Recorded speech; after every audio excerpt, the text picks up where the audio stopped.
Hey, friends, and welcome to the Upside Down People podcast. If you've been enjoying these conversations, please be sure to like and subscribe and follow our show on Apple Podcasts, Spotify, and YouTube.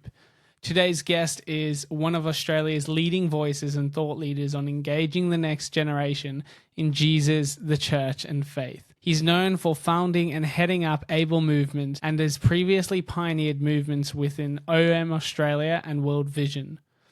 I'm sincerely grateful to spend time and have this conversation with Noddy Sharma.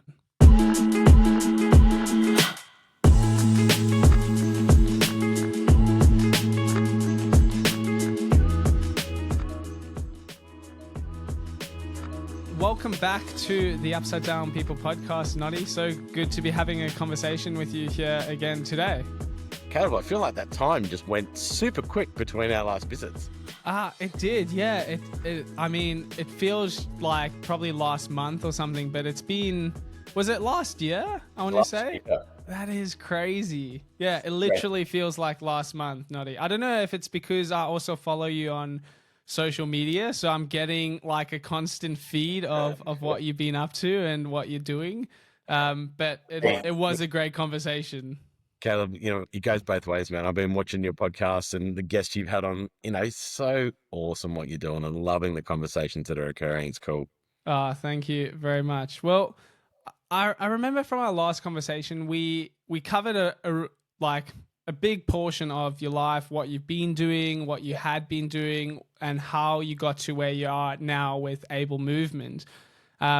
Which was funny because I got you on the show to talk about Able Movement, but then it was like this last 10-minute sort of section of like, actually, we still need to chat about this, which we haven't. You've lived a fascinating life, which is great. I mean, from pro golfer and all of that. But yeah, I thought like maybe we can just start this second conversation with what's like been happening with Able Movement. Give a brief snapshot of for our new listeners what Able Movement is, and then we can go there. You've done heaps of thinking with like youth, young adults, this cultural moment, and how the two engage with Christian practice. So I'm keen to dive into some of that stuff as well. But yeah, share a bit about what you've been up to with Able Movement since our last conversation. Yeah, so for those that may not even know what Able Movement is, jump on our website, have a look, just type in Able Movement into Google, ABEL, and you'll probably get a bit of a snapshot of kind of what we're doing. But it was born out of this real space of understanding exactly how you just named it. The culture has shifted significantly, and when we think about what we know is good for the formation of young people, especially when we focus on the fact that we have a spiritual side to us, that discipleship moment changed from being this community-led space that, really helped a young person have safety nets and wisdom in their life and people speaking into them from cross generations into almost this peer movement that's really wide, that's far more digital, that's less in person, that has this big block button in there. And we just noticed that spiritual formation lacked some depth to it that helped someone be seen, known, heard, and loved. And so out of that space, we decided, hey, what would it look like to start peer-to-peer led movements with this real focus on equipping the next generation to speak into their peers' lives, and almost like giving them really old, tried and tested ideas that help in that discipleship formation, where they can almost speak it into existence in a new forum, in a new way. And as long as we provide safety nets for them around that, how can we breathe life into it to let them solve some of the world's biggest problems and ultimately point to Jesus? Yeah. So, it's been really cool. Like we've only been at it for 12 months, right? And so a lot of it right now is just test and learn and pivot and see what's happening. But I was so grateful. We have started a partnership with a significant school up on the Gold Coast, and it's been awesome. Like we've got these 13 kids that we have 2 hours a week with as part of their curriculum in Year 9. Wow. And we get to talk about identity, what's their social media diet look like, how do they do things in person? What are some of the problems they see, and we just go real deep with them around some of this stuff, and even trying to then tie it back in is what's the biblical point of view of this. Yeah. And we're now in the space after doing 8 weeks with them, uh, you know, pretty intensive sessions, of now saying to them, okay, guys, what do you see that being the biggest problems in culture and with your peers, around loneliness, around emotional disengagement, around mental health, around even social media, what that says to them, their identity, Right. tribes, and how would you go about trying to solve it? How would you create movements that engages your peers and friends' hearts to set you up to be able to speak into their life significantly?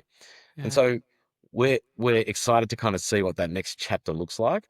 Yeah. And you know, it's really encouraging to kind of see what term two in this space will look like, because we'll actually start to have almost double those kids come in. But the original, like 13 that we've got, who's been through this, deep dive with us, will have a chance to be able to speak into it.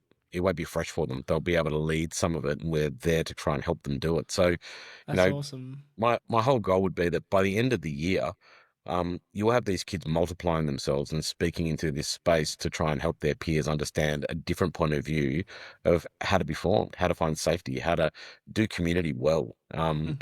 how to recognize that social media sits as a shop front window. It doesn't show you what's out back in the storeroom, Right. and the purpose of life is around being able to actually help one another with all the stuff that we're really good at people at keeping hidden, you Yeah. know, and we're not vulnerable with each other in this, meta universe. So it's it's fascinating to kind of see what happens. And as I said, we're still testing and learning, but exciting to kind of see this come about. Yeah, that sounds amazing. What have been some of the things that you found? You said that you asked that group that you're doing this test and learn thing with, the first cohort, to say. But what's some of the things that they've said that they've noticed in this cultural moment, the biggest issues or impacts that they're facing? So really, like a lot of the stuff that they're struggling with aligns with what, like the likes of McCrindle will pull out in terms of data. So, and a lot of it around social media, Okay. and kind of the impact that has on their well-being, their mental state. So, Mm. some of the stats that we quote from McCrindle, one of them was that like 82% of them, um, they want to disengage from social media, but they're fearful that if they do, they're going to miss out on what's going on around them in the world, right? Or Right. feel like they're a little bit alienated. 57% of them, wait for this stat, said that they wished that social media had never been invented. And Yeah. you know, Right. when I read that and kind of sat with it for a bit, I was like, man, that's the sort of thing that we would have expected years ago to hear in like an AA meeting. Someone who was caught in this deep addiction that was wishing that they'd never actually, dabbled in it. Yeah. And and so that's concerning. 57% is a large number. All right. Right. Um, That's huge. it's huge. So when a lot of those things that are occurring that we're seeing across Australia for our Gen Z, seeing these things, that's echoing, that's showing in the lives of these young people. Mm. They recognize it. Now, I will say that they're doing really well though. Like, I think recognizing it is half the battle. When they start to recognize it, and then you put them into a room that's live, Right. and we have these conversations in person, it's really different, because all of a sudden you start to get these nuggets of truth that they start to speak out, which they may not have the courage to do in Mm. an online digital space. And Yeah. so, yeah, What that's been encouraging. that's super encouraging. What do you think it is that getting them in a room together with peers encourages that openness or that vulnerability? Obviously, something I know that um, Gen Zs and Gen Alphas really appreciate is authenticity and is vulnerability. But like you're saying, that's a very to enter into that space, saying it and thinking it's one thing, but then actually doing it is another thing. So creating a space where you can be vulnerable and authentic is very difficult. But so how does that look? Well, with our context, we're really lucky because of the fact that this particular school has places part of their curriculum. So Awesome. they give us their class time. So Mm. 2 hours each week as part of their class time to actually do something with these students. And so that's just an incredible gift and really a massive investment from the school's perspective on investing in the lives of the next generation. Now, Mm. it should be one of the things that's fundamental in this, especially for this particular school, is that they really focus and honed in on the incredible impact of EQ in a young Okay. person. So IQ, which we would all be familiar with mostly, which is all around your smarts, like how smart are you, and how do you process things, etc. But EQ is around emotional intelligence, Right. and one of the things that they recognized was when things moved far more digital, and it's on a digital platform, EQ doesn't come through as quickly. Yeah. And especially, keyboard warriors is a classic. Like you see it all the time. It's you would never, if you were sitting face to face with a person, some of the responses that we feel free to do online, Right. one comment without any relational kind of integrity there, without knowing that Yeah. we're caring for them, we'll just fire back our thoughts with no consequences. We just kind of look at it and go, "Oh, well, there you go. You put it Yeah. out. It's your fault." Yeah. But if you were sitting face to face with someone and they shared an opinion, you would never shoot them down like that. Mm. You would find a way to couch it that still led with some emotional intelligence around preserving relationship. Mm. And you would allow that person the chance to be wrong, and you would even allow yourself and expect them to allow you the chance to be wrong as well. And it's Right. in that conversation that that mystery and that vulnerability can really take place. So Yeah. all of that to say, it's pretty incredible that the school is not just investing in time for their students, but they're focusing on EQ. And EQ is learnt and found in a space where you are actually permitted to be in a live room situation with someone, and share openly and honestly through a relational lens. So That's that's the awesome. experience you have to kind of uh, articulate and manufacture for them. So interestingly enough in there, and I found this fascinating too, that when you only focus on IQ, it doesn't lead to your EQ, your emotional intelligence, to increase. Right. When you focus on EQ, your emotional intelligence, as that increases, your IQ also increases. Hmm. So, I heard that IQ doesn't increase a whole, like your IQ is something that's sort of biological, and I could be completely wrong, but I did hear that it's something that can only shift, like not dramatically, but EQ is something that can shift, like it's something you can learn and you can get better at, where IQ is something that you can only increase so much. yeah, so it's not going to increase. You're not going to go from like a 140 to a 170. No. But your EQ, your emotional intelligence, which can be increased significantly, will automatically, through your conversations and figuring out how you're actually listening to other people's Hmm. ideas, ingesting it, playing with it, etc., will shift the needle a little bit in your IQ. You're quite right. Yeah, You wow. kind of have an intelligence level that you're born with. Yeah. Now we work at that, and you can increase your knowledge and increase the way in which you do it, but you may not. You're right. You may not actually jump up from being, you know, an intelligent person to super super smart. You Right. know, but you're right. It will still shift in the direction. Yeah, and I think the amazing thing about EQ is that it's fundamental in relationships, right? So, and if you're wanting to, like, any sort of workplace requires a relational interaction. There's relationships in every area of our lives. So EQ is something that's so important. Where IQ, it's like it's not. I wouldn't say it's as necessary as EQ, just from like recent stuff I've been learning is like, well, because IQ is something that you're born with, so it's like a tool, you can sharpen it, where EQ is like this a bunch of tools that you can actually develop and you can like put in your arsenal that you can use and take out and build relationships, which is helpful in progressing. And in that sense, I can totally understand that it helps you get smarter in the sense of just being able to love people more effectively, but then also do a better job of what you're trying to do. Because, like you said before, it's like one of the skills in emotional intelligence is listening. Um, So to be able to respond to someone, you're going to have to be able to listen to what they're saying. But if you don't have that basic skill of listening or asking a appropriate question, you're never actually going to get the information from them that you need to get, or learn the information that you need to learn. So that's fascinating, Noddy.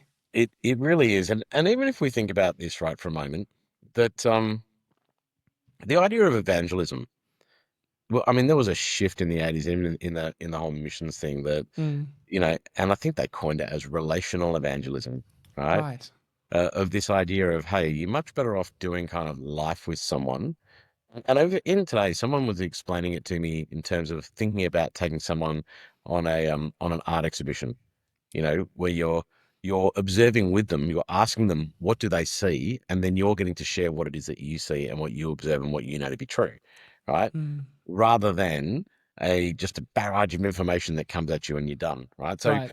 if you think about if you think about the stock standard person who has this amazing conviction and all of a sudden they're standing on the street corner and they're shouting out and holding up placards that says, turn or burn or whatever it is Right. that they might, truth bomb they might be trying to drop at the time. The impact of that, of just random passerbyers, probably not huge, you Mm, know, versus a person who's actually in relationship with someone and mm, is able to track through life. And when things are difficult or when things are going well or when things are being experienced and learned together, being able to share about what it is that you know is true for you and what you've experienced hold way more weight than someone walking past someone who's screaming at them through a Bible, yeah. and so, I mean, this is not new, this idea of how important relationship is and how EQ plays a massive part in that. Yeah. But I think it's one of the byproducts of when you try and do relationship only on a digital platform and we're only looking at a very small window of someone's life, you Mm, don't get to see them warts and all.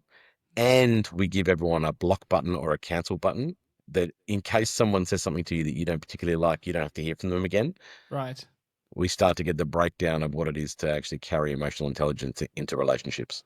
Yeah. So what would you say is like in this whole journey that you've been on, and working with students and young adults, and um, with particular focus on emotional intelligence, what would you say is like a key indicator or a key part of emotional intelligence for people to work at? It's good questions. Ask. I, How do you ask good questions, Noddy? How do you mate, teach someone that? you're you're the podcast expert, Caleb. You're good at this, mate. So I would say a lot of it is about observation, right? So Yeah, instead of thinking to yourself, I know the answer, or I'm waiting for my moment to put my 2 cents worth in, yeah, um, being willing to actually be curious about someone else's orbit and their life and their journey, um, and asking questions that are genuine about wanting to learn more about that person means that the conversation will open up in ways that you probably didn't realize. yeah. I love that. I agree completely. I think something I learned early on in podcasting days, and it sort of shifted the way I approached like just even friendships and relationships that I thought I knew. Like I've had good friends for decades. But it was with a guest, and he was talking about business. So it was like a faith and business podcast.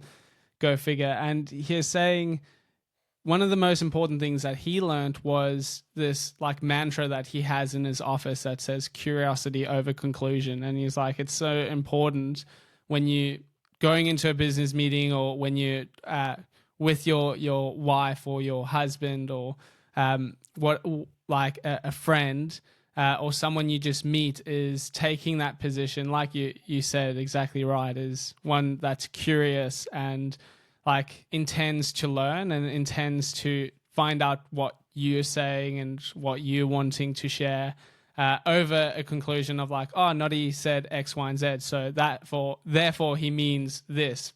Because that just shuts it down. It's just like you've concluded, you know what he means, you know how he feels. So that whole thing of curiosity is so important. I think the other thing too is that we have to give each other permission to change our minds, right? So Brilliant. if Yeah. we say something, let's not hold each other to it forever and a day, Yeah. you know, because life is dynamic. It shifts, it changes. So How did you learn that one? I think through stupidity. I've done some very stupid things in my life, Caleb, and if I got held to account for every single thing I've said or done, or and especially when your job is kind of like speaking on platforms a lot, it's yeah, you would hope that people would give you the grace to actually be wrong at times. Yeah, that's brilliant. I love that. Me and my wife have actually talked about how important that is in our marriage, giving the person the ability to change. Yep. Because it would be wrong of me to sort of see her as the person and expect things from her when we first got married to where we are today, in the best possible way. Because if you're looking at our lives as we walk with Jesus and as we draw closer to Him, and He shifts and changes and shapes our hearts, naturally we should look less and less like ourselves and more like Jesus, which Totally. means the inevitable thing is that we change and we look different. So if I was holding my wife to the person who she was, in many ways is an unfair like representation of the work that God's doing in her life, and like you said, giving her grace to change. Mm. And I say that because I need that so much as well. Oh, I think we all do. And I mean, the other thing I say to my son as well, like we often have these, and I mean, look, I be honest, I probably use him as a bit of a, um, a, a think tank almost of trying ideas, a test and learn little moment. But I mean, one of the things that I often say to him is you know what, if you paid more attention to thinking through and crafting how you want someone to feel after every interaction and conversation, um, that's actually more important than being right or knowing the answer or having the stuff that you think you want to drop in there to make yourself look good. Yeah, No one remembers or cares about that. But what they do care about and what they remember is how they felt when they had an interaction with you. yeah, And, if that's our starting point, if every follower of Jesus went, every interaction I actually have with a person, I want them to almost get the fingerprints of God or see the fingerprints of Jesus or feel mm, uplifted or encouraged or, whatever it is, pick your flavor. yeah, And if that's what you started with, I mean, even just trying to do it one day each week of saying every interaction I have with someone, I want them to remember how they feel and I want it to feel good for them. yeah. It would change how we interact. 100%. Yeah, it makes such a beautiful difference in the lives, and it's also shifting the focus from ourselves and what we can get from it, or what we can say or input to, yeah, exactly. Like how can I leave them feeling edified, encouraged? How can I leave them picturing Jesus? Yep. So good. Random. While we were talking about change and stuff, a thought that came into my mind, random question would be like, what's the best mistake that you've ever made, Noddy? The best mistake I've The ever best mistake. Oof. It's a big question, Caleb. Do you know, I think what here's well, I'm much older than you, right? So here's what I've learned with a bit of age on my side. That God doesn't waste your mistakes. So I think all of them collectively have formed who I am today.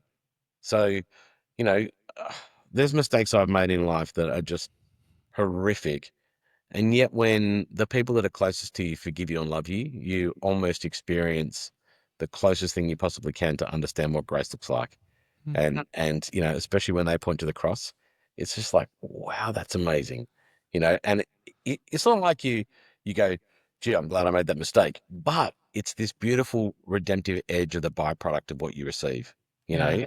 um or and the other part I would say is God's really good at making mistakes in a moment that you think are going to be catastrophic. Over time, it it's almost like that was part of his plan. you right. know so there's times that I've made decisions or wished that I'd done this particular thing or taken this job or bought a house then, or et cetera, et cetera. And you look at it and go, oh, why didn't I? But then over time, you know, you start to see how the path continues to unfold. Mm. And those things that seemed like catastrophic mistakes at the time start to be just another point in the journey that led you to where you are today. Yeah, that's great. So, I love it. yeah, Uh, were you going to add something there? I was going to say, so I'm not sure I answered your question specifically around, hey, here's the one thing that I did, but I think it's more that philosophical space of mistakes in the same way that the Bible talks about suffering Yeah, and how it shapes you. I think that those things are intertwined quite closely. And so yeah, I think my take home from it is you can sit in the pain for the moment, but time's on your side. And as long as you're willing to learn from it and receive the grace that comes with it, own the responsibility of it, there's life on the other side. And it's usually more beautiful. yeah. Well, I can definitely see in that response why you're finding more and more success in the area that you find yourself in, because creating a space like that is what young people need to be a part of, Mm, and quite like even older people, but specifically young people, because you need to learn that you can make mistakes and that it's okay, that you're not supposed to be perfect. And when you fed a highlight reel of someone's life, or you go online and you just see perfection everywhere, um, it can be quite crippling to think, or paralyzing it in a way, to be like, well, my life doesn't look like that at all. How the heck am I supposed to get anywhere or do anything, or compete with that? But yeah, so what you're saying, I like, because I'm like, yeah, I can understand where you bring a group of people together, you carry something that they want to participate in, that they hear you talk and they're like, oh, that's different. That culturally, that sounds different and that sounds true and good. So let's participate in this and see what happens. So yeah, I love that answer, Noddy. I'm glad, mate. Thank you. um, so tell me, we were talking a bit about before we hit record about some of the like conferences you've been speaking at, and it sounded really fascinating. The recent one that you did, I think you said the title was like "Help, I'm a Parent," what something something along those lines, and Yeah. yeah, I'm a parent of a teenager. But it's sort of what interests me is this difference between generational parenting. Mm. So I've got a 2-year-old, and probably by the time this podcast comes out, I'll have a newborn as well. Oh, congrats, man. That's so cool. Thank you. Yeah, I'm looking forward to it. But parenting for my generation looks very different to parenting for your generation, and then even your parents. So, what are some of the things that you've noticed, or yeah, give us your thoughts there. Yeah, so parenting's a really fascinating thing, right? And really important, even as we start talking about formation of next gen, Mm. because we can't just expect that formation is only happening in one space. It's actually happening in multiple spaces at once. And so parenting is probably the primary place that the formational stuff of an adolescent, of a teen, and even a young adult continues to transpire in. Mm. So the generations have shifted, and it was interesting. I was reading some data recently, and this is the first time in Australia's history that we have 7 generations all operating at once. So, 7 generations. mm, and they call Wow. Gen X, which is my gen, they call us the sandwich generation. And the reason being is because they've noted that we're spending as much time parenting up as we are parenting down. Huh. Right. What does that mean? So as our parents and even grandparents are getting older, the Right. the needs and the requests for us to be able to help them in the challenges that they face, it's almost like that parenting role diverts back to the child, and the child Yeah. starts to parent their parents a bit more in these spaces. And at the Okay. same time, we still got our own kids that we're also having to almost take off that hat and put on another one and start parenting our own kids. So Mm. really interesting to kind of watch how that moved. I would also say that, you know, sometimes I think as parents we forget the etymology of the word, and it probably comes from a Latin and French phrase if you put them together. But it basically translates to this: to bring something forth fit for future state.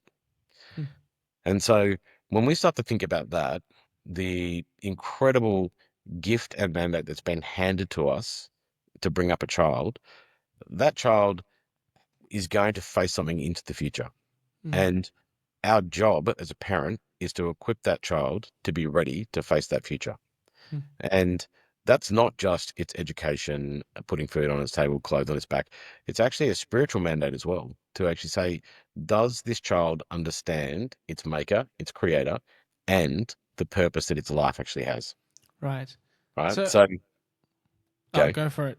I was just gonna say, yeah, I was gonna say. So, how do you do that in our culture, where currently there's this ideology of individualism? So, something that's really not necessary to most people is this idea of community, where community, like you're saying, is a real important part of spiritual formation and finding out who you are.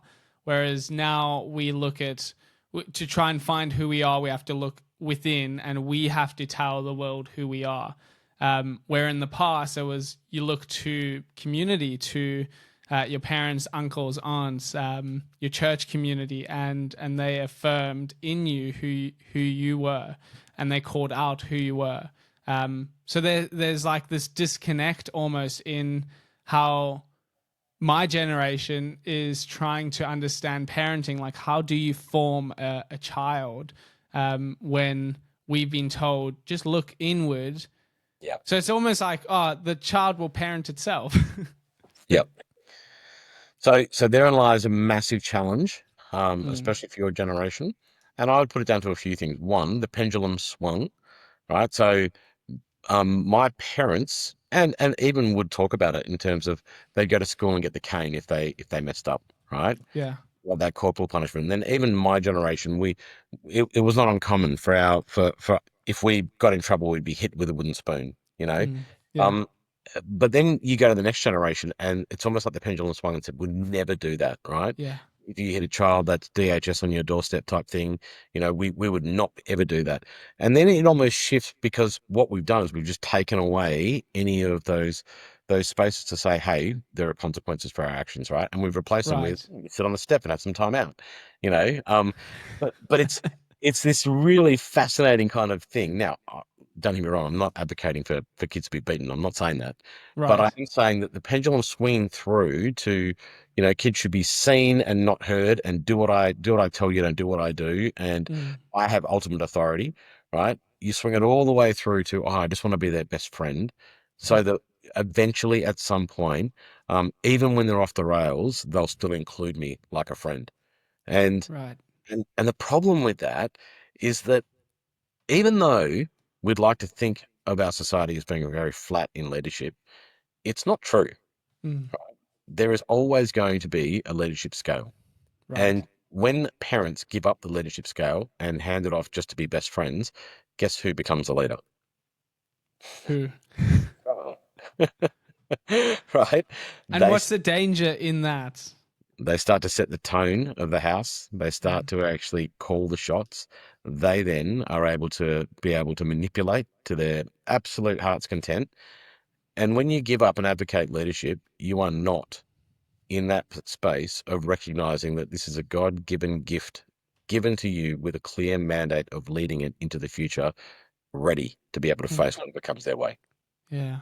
That's crazy. So how then, like, do you take that mantle of leadership back, especially when again, like, I don't want to keep going back to the culture, but like the air that we currently breathe is one that you deconstruct institutions, leaderships, like, everyone needs to be on the same level. So you've got all of that in the culture, but then also like the natural Australian culture is that tall poppy syndrome. Is like, if you elevate yourself above me, then bring you down. But all of that's like in it's so funny. Everything you said is like conversations I've recently been having with my wife and friends, and people who have kids around a similar age is just being like, how like it feels like there's so much resources out there, but at the same time there's nothing like spiritual formation for how to raise a child. No one wants to give direction on like you're saying, it's like you don't like you're not advocating for beating your child, but Yeah. then you know on the other end is like, well, you don't want to give the child the keys to the house because they're a child, their brains aren't fully developed, they need to be shaped and they need structure and guidance. So how do you navigate that, Noddy? So first of all, you're 100% correct. It's not easy, right? And let me get to the cultural piece of the dismantling of things which are really helpful in community in a moment.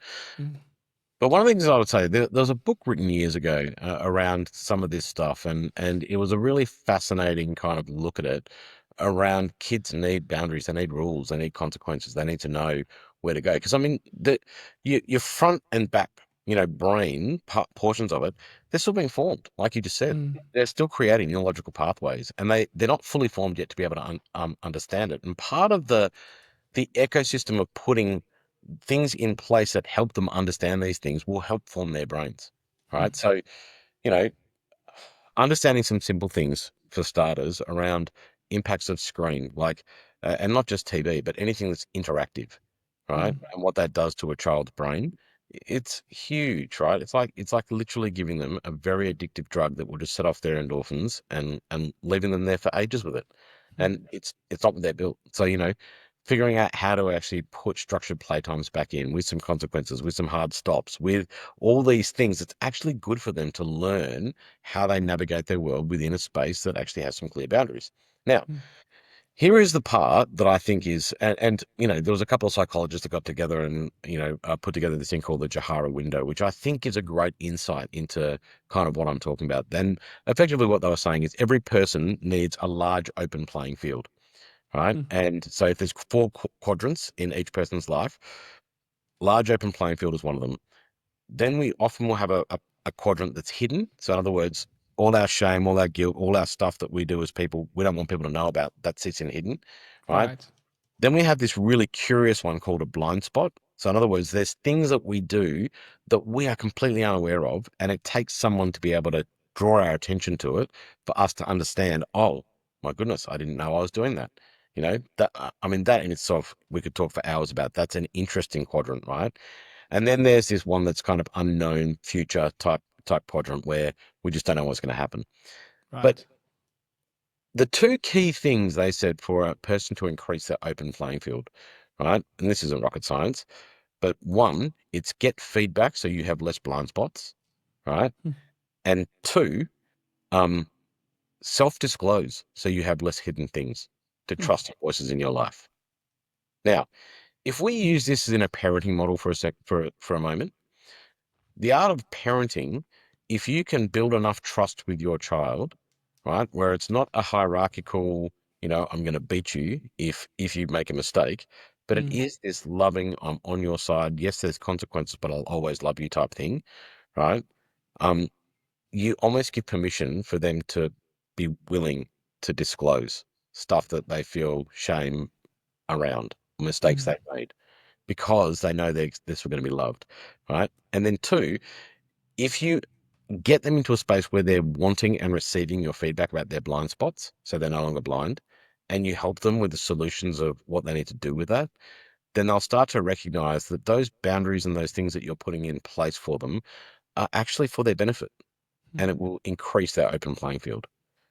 So Fascinating. you put in the metaverse over this now, and you put it into lenses of people and young people, especially spending copious amounts of time. It's like now 60% of their waking hours on digital devices, Mm, and they're building communities within these spaces. In fact, some of the largest growing communities are around gaming online, right. right? And a lot of this stuff can sit in the hidden space. There's no line of sight from a parent about what's really going on. Hmm. There's no encouragement to kind of figure it out. Right. So would you say then the first like step of action wouldn't be to avert from screen usage, but more to create a space where you can self disclose? Yeah, so I mean, look, the horse is bolted, right? I'm not saying that we're ever going to go back to a space where screens don't exist. Right. That's just an unrealistic view. Yeah. But what we can say is that the redemptive edge of this is that screens don't need to take up 60% of waking hours. Mm. You can put things back in place where you start to prioritize family meals, for example, or playtimes on a Saturday afternoon where the whole family gets to hang out, or there's yeah, whatever you try and institute, but it's not screen based. It's actually Mm. relational. It comes full circle back to that moments of EQ. By the way, you notice this. I was speaking to a pastor the other week, a young adults pastor, and he was struggling and laughing at the fact that he's got people that are attracted to each other within their gathering, that they cannot hold a conversation live in the room. And they'll Mm. come to an event and they'll barely speak to each other. But the minute they're out, they'll be on Snapchat and be chatting away and actually flirting with each other. He was like, it's Wow. fascinating how they're ever going to actually get over this hurdle he doesn't know. I mean, I was laughing at it. I'm like, there it is. Yeah. There's the lack of EQ in this. You can do it online, but you can't do it in person. Right. And, anyway, uh, so I reckon there's this fascinating space in here. I would add to this too that when we think about the idea of corporal punishment or that cause and effect type thing, automatically our brains kind of when we think back to that, we think of it as being really harsh, like it's a Mm. hard edge. But I think this is the secret sauce in it. You can put boundaries in place without having to be harsh. It doesn't have a hard edge. You can put boundaries in place with a softness of love and Mm. heartache and all the emotion that we put in it, wanting the best for our children. And they see that vulnerability and they see your heart for them.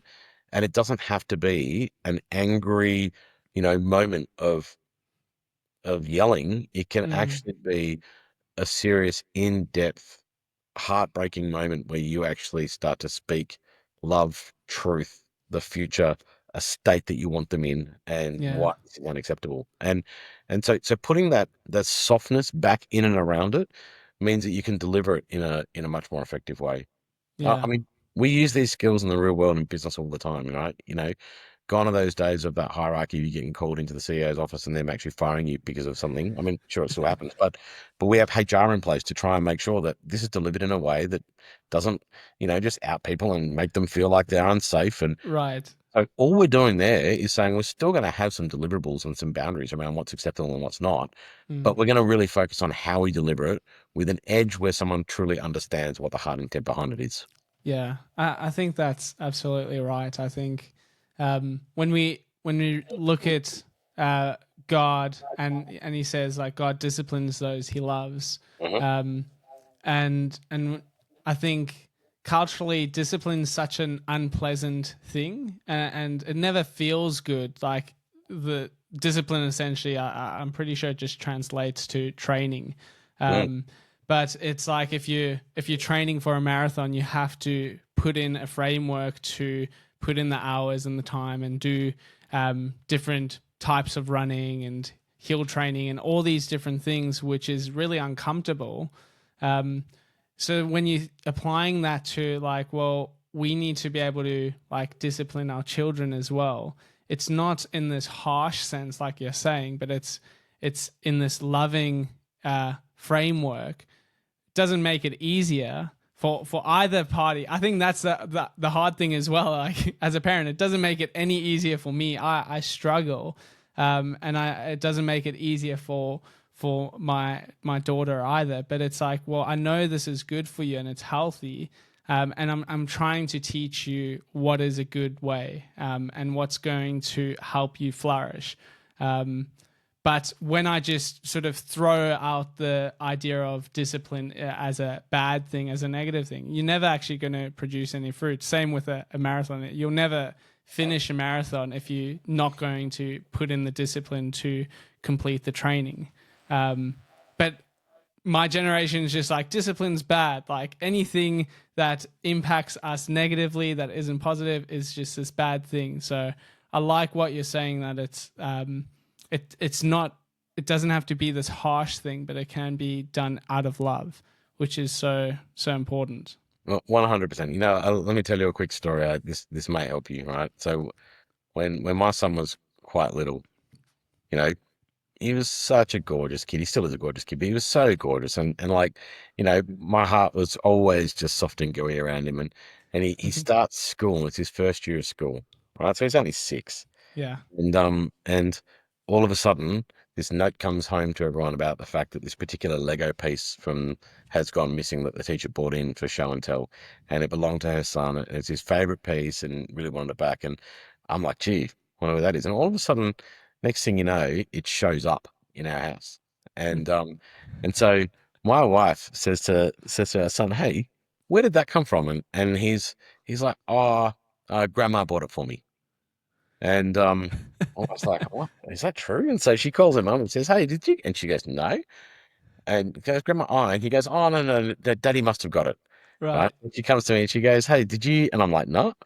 And so all of a sudden we just realize that he's flogged it. He's stolen it. He's taken it off the teacher's desk, thought, "Hey, this is cool. I like this. I'm gonna grab it." And he brings it home and then starts lying about where he's got it from. And we're Right. just like, how has this started so early? You've got to be kidding me. Like, what's going on here? And so Right.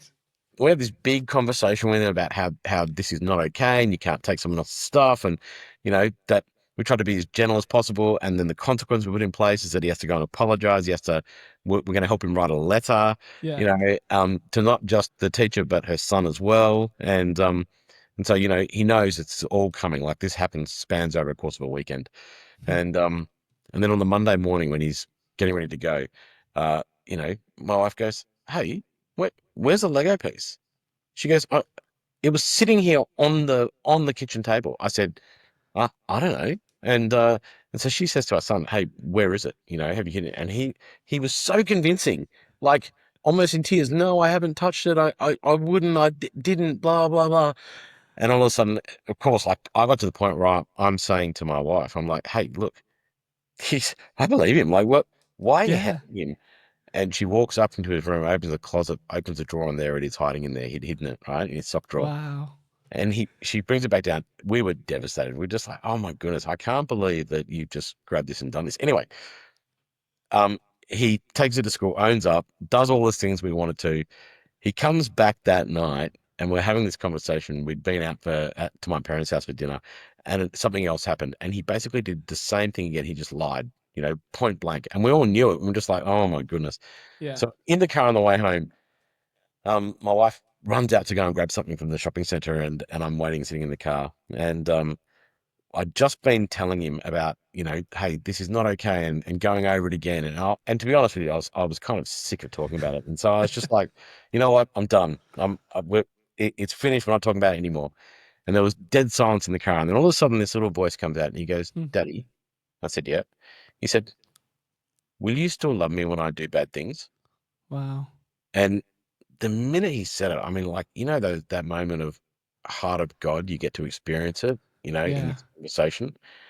And I turned around to him and I said, "Bud, there is nothing you can do, no mistake, anything that will ever stop me from loving you.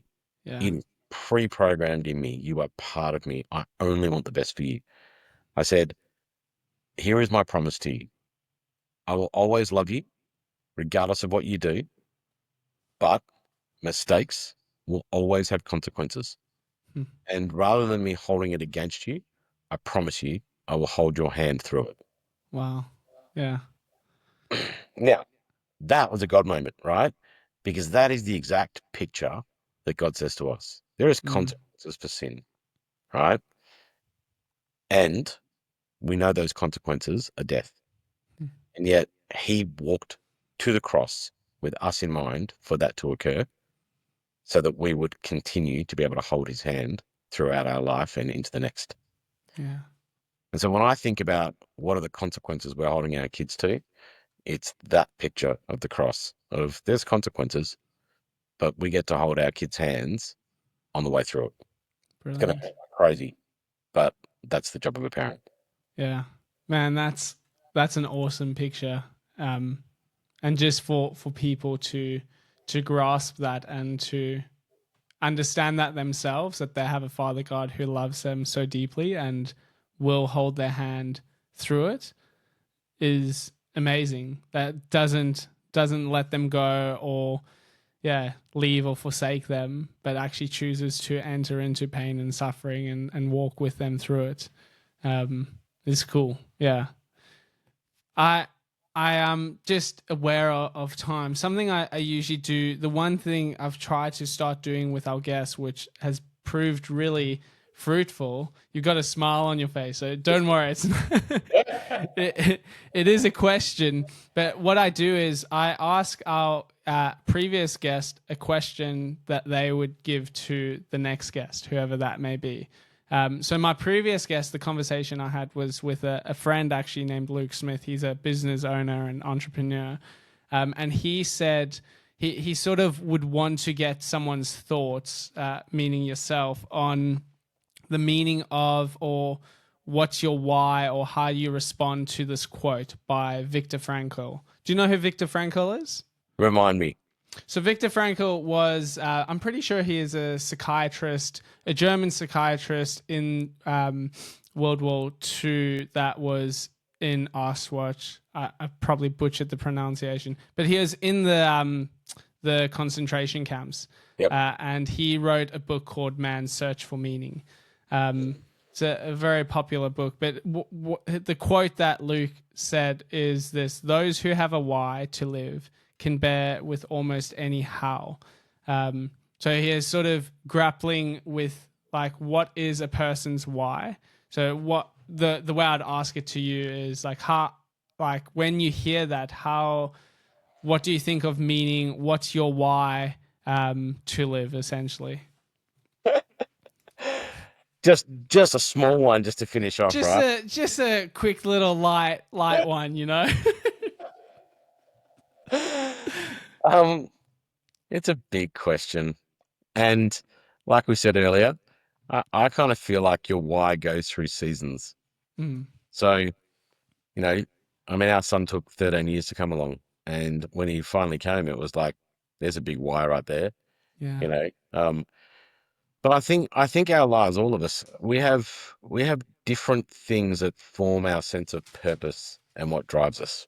Mm, So, and for me, I've had things like, losing my dad at an early age and his letter to me and him saying, here's my hopes and dreams for your life, and me working really hard to actually get that across the line. Like these form part of your why, you encounter Jesus and all of a sudden you realize the incredible grace that you have in life and that awe and wonder about who God is and the mm, the mystery and that forms your why, your spouse, your family, what you've built, your legacy, that starts to form your why. And I think all of these point to a particular thing that every person is kind of in search for. And that is the value of your purpose. mm, So I think I probably said it to you last time we were chatting that when we start to think about this idea of who we truly are, the big why in all this is that we are God's masterpiece created for his purposes. mm, And and so my why is I don't want to stuff that up, mm, right? I want to actually let that be true. That mm, that my Father in heaven has created me to be me, and that my sole purpose on this earth is to be able to live out his purposes, point to his kingdom. awesome. I love that. And yeah, so just returning the favor then for our next guest, what Yeah. question would you have for them? Do I need to know who the next guest is, or can I just pick a question You can around him?